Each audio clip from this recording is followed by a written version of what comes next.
बच्चों, आज हम पढ़ेंगे अध्याय 12 भारतीय संविधान के बारे में विस्तृत चर्चा करेंगे।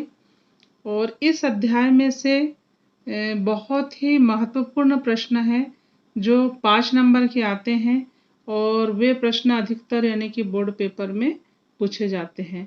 तो उन प्रश्नों में एक प्रश्न यह भी है कि भारतीय संविधान की विशेषताओं का वर्णन कीजिए। तो बच्चों, इन विशेषताओं में वैसे तो 10 विशेषताएं हैं। ये जो हमें दिख रही है कि लिखित और विस्तृत संविधान, कठोर और लचीलापन का सम्मिश्रण, संपूर्ण प्रभुत्व, संपन्न गणराज्य, इस प्रकार अगर देखते हैं तो ये यानी कि हमारे सामने 10 विशेषताएं हैं। तो इतने सभी विशेषताओं का तो वर्णन नहीं कर पाएंगे। तो प्रश्न के आधार पर यदि देखते हैं तो 5 नंबर का यदि प्रश्न है तो 5 या 6 विशेषताओं के बारे में लिख सकते हैं। तो इसमें सबसे पहली विशेषता जानते हैं कि कौन सी है। तो सबसे पहली विशेषता है कि भारतीय संविधान लिखित एवं विस्तृत संविधान है। अर्थात हमारा संविधान जो है वह लिखित है अर्थात लिखा हुआ है, और विस्तृत अर्थात बड़ा। विस्तृत यानी कि होता है कि बड़ा, अर्थात विस्तृत संविधान है। तो हमारा संविधान लिखित भी है और विस्तृत भी है। तो बच्चों, भारत का संविधान लिखित और निर्मित संविधान है। कई बार ऑब्जेक्टिव प्रश्न में यहाँ पूछ लेते हैं कि भारतीय संविधान है, तो उसमें ऑब्जेक्टिव में बहुत सारे 3-4 जो ऑब्जेक्टिव में दिए रहते हैं कुछ नंबर्स, तो उसमें से हमको एक चूज करना पड़ता है। तो इसमें आप लिखेंगे कि भारत का संविधान लिखित और निर्मित संविधान है। इसके बाद है कि हमारा संविधान का निर्माण जो है विधिवत संविधान सभा के द्वारा किया गया। अर्थात हमारा संविधान विधिवत यानी कि तैयार किया गया, इसीलिए तो हमारे संविधान में स्पष्टता है और हमारा संविधान सभी देशों के संविधान से बड़ा है।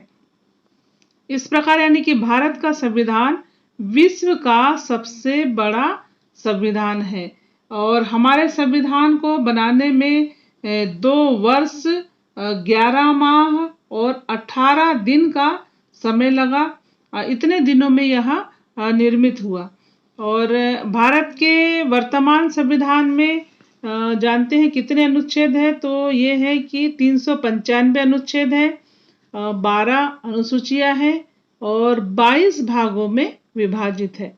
तो बच्चों, कई बार ये प्रश्न पूछे जाते हैं, खालिस्तान में भी पूछ लेते हैं कि भारत के संविधान में कितने अनुच्छेद हैं। तो 395 अनुच्छेद है, इसको याद रख लीजिए। और अनुसूचियां भी पूछ लेते हैं और भाग भी पूछ लेते हैं। तो इस प्रकार ये तीनों ही अंक याद रख लीजिए कि भारतीय संविधान में 395 अनुच्छेद है, 12 अनुसूचियां हैं जो कि 22 भागों में विभाजित है। तो हमारा संविधान विस्तृत अर्थात बड़ा इसलिए भी है क्योंकि अमेरिका के संविधान में 7 और कनाडा के संविधान में 147 और ऑस्ट्रेलिया के संविधान में 128 अनुच्छेद ही है। अर्थात इन सभी देशों के बारे में अगर देखते हैं तो इनसे सभी से हमारा संविधान बड़ा है क्योंकि हमारे संविधान में 395 अनुच्छेद है। तो बच्चों, इस प्रकार यह पहला पॉइंट हुआ कि हमारा संविधान लिखित और विस्तृत संविधान है। इसके पश्चात है कि हमारा संविधान कठोर और लचीलेपन का भी मिश्रण है। अर्थात हमारा संविधान कठोर भी है और लचीला भी है। तो इसमें संविधान में अगर किसी प्रकार का यदि संशोधन करना है तो इसके भी यानी कि प्रक्रियाएं हैं। तो इन प्रक्रियाओं के बारे में जानते हैं। तो भारत के संविधान में संशोधन की 3 प्रक्रियाएं हैं, जिसके अनुसार संविधान के कुछ प्रावधान जो है वह संसद के साधारण बहुमत से, कुछ प्रावधान विशिष्ट बहुमत से तथा कुछ शेष प्रावधान जो है वह संसद के विशिष्ट बहुमत के साथ आधे राज्य के समर्थन से बदले जाते हैं। इस प्रकार यानी कि कुछ अगर नियम है वह आवश्यकता अनुसार यानी कि बदले भी जा सकते हैं, जिनमें सभी की सहमति होना जरूरी है। तो इस दृष्टि से यदि देखा जाए तो भारत का संविधान लचीला भी है और कठोर भी है। इस प्रकार यानी कि यह संविधान के बारे में जाना हमने। इसके पश्चात जानते हैं कि हमारा संविधान संपूर्ण प्रभुत्व संपन्न गणराज्य है। संपूर्ण प्रभुत्व संपन्न का अर्थ है कि भारत अपनी आंतरिक व विदेश नीति दोनों ही का निर्धारण स्वयं करता है और भारत पर किसी विदेशी सत्ता का अधिकार नहीं है। यानी कि हमारा भारत देश स्वतंत्रता पूर्वक अपनी आंतरिक व विदेश नीति का निर्धारण करता है। तो इस प्रकार यह हुआ संपूर्ण प्रभुत्व संपन्न गणराज्य। इसके बाद है समाजवादी एवं पंथ निरपेक्षता। तो समाजवादी के बारे में जानते हैं।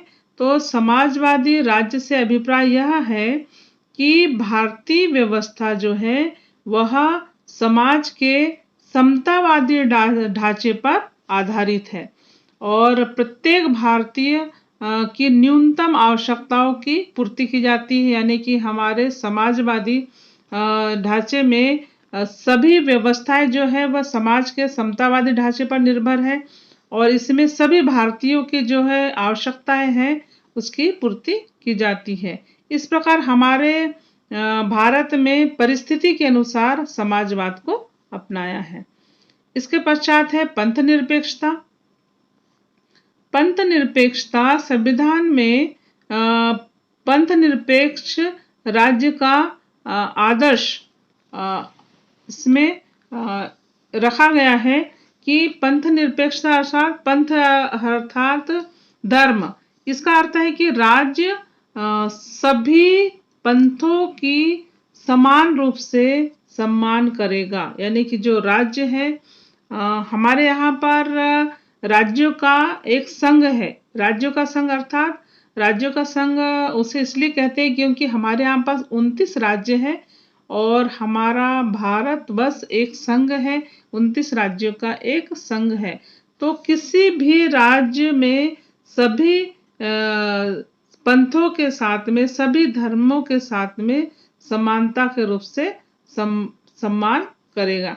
यानी कि राज्य जो है राज्य के जितने भी नियम और कानून हैं जो संविधान द्वारा जो हमें प्राप्त है वह हर पंथ यानी कि हर धर्म के साथ में समानता पूर्वक उसका सम्मान करेगा और किसी पंथ विशेष को राज्य के धर्म के रूप में नहीं मानेगा। यानी कि कोई एक पंथ या कोई एक धर्म को लेकर यानी कि राज्य अपना कार्य नहीं करेगा। वह सभी धर्मों को समान रूप से देखते हुए यानी कि राज्य का शासन चलता है और राज्य की जितने भी सरकारें हैं किसी एक धर्म के अनुसार नहीं चलती है। तो सरकार द्वारा नागरिकों के मध्य पंथ के आधार पर भेदभाव नहीं किया जाता कि सरकार जो है नागरिकों के पंथ अर्थात धर्मों के आधार पर यानी कि भेदभाव नहीं करती है और प्रत्येक व्यक्ति को अपने विश्वास के अनुसार धर्म और उपासना करने की पूर्णतः स्वतंत्रता है। तो इस प्रकार बच्चों यह हुआ कि पंथ निरपेक्षता और इसके पश्चात है एक और ले लेते हैं कि इसमें है कि स्वतंत्र एवं निष्पक्ष न्यायपालिका। इनकी संविधान की विशेषताओं में इस पॉइंट को ले लेते हैं। तो हमारे यहाँ पर जो विशेषता है संविधान की जो विशेषता है उसमें स्वतंत्र और निष्पक्ष न्यायपालिका है। इसमें किसी के दबाव में कोई भी न्याय का कार्य नहीं होता है और न्यायपालिका हमारी स्वतंत्रता पूर्वक बिना दबाव के निर्णय करती है। तो इसमें नागरिकों के मूल अधिकारों की रक्षा और संविधानों की व्याख्या करने का अधिकार होने के कारण न्यायपालिका को स्वतंत्र घोषित किया गया है। यानी कि न्यायपालिका जो न्याय करती है वह स्वतंत्रता पूर्वक निष्पक्ष तरीके से यानी कि न्याय करती है। इसके पश्चात है कि मौलिक अधिकार एवं मूल कर्तव्य, यह भी एक विशेषता है। और इसका प्रश्न बनता है कि हमारे संविधान में कितने मौलिक अधिकार है और कितने मूल कर्तव्य बताए गए हैं।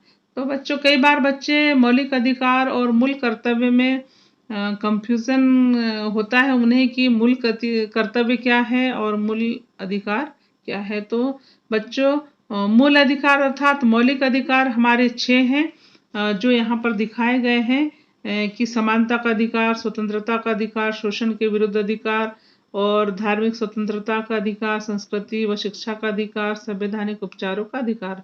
तो ये मूल कर्तव्य है, ये मौलिक अधिकार के अंतर्गत आता है, मौलिक अधिकार के अंतर्गत आता है। और यह है मूल कर्तव्य। मूल कर्तव्य हमारे 11 बताए गए हैं। तो कई बार यानी कि यह प्रश्न आता है कि हमारे यानी कि मूल कर्तव्य कितने हैं। तो बच्चों, ये जो हमारे जो मूल कर्तव्य है ये 11 है। तो ये 11 मूल कर्तव्य हुए। और जैसे कि इन कर्तव्य के बारे में भी जानेंगे तो यह एक अलग से इसके बारे में हम समझेंगे। तो बच्चों, आज इन विशेषताओं के बारे में हमने जाना कि भारतीय संविधान की कितनी विशेषताएं हैं। तो बच्चों, आज इतना ही, और अगले अध्याय में फिर पढ़ेंगे मूल कर्तव्य, मूल अधिकारों के बारे में। तो बच्चों, आप सभी वीडियो देखें और कमेंट से ज़रूर करिए कि आपको समझ में आ रहा है या नहीं आ रहा है। तो बच्चों, सभी इस प्रश्न को अच्छे से तैयारी करें, और यह प्रश्न आता ही है, इसलिए आप सभी वीडियो देखें और लाइक, शेयर और सब्सक्राइब करना ना भूलें। गुड बाय बच्चों।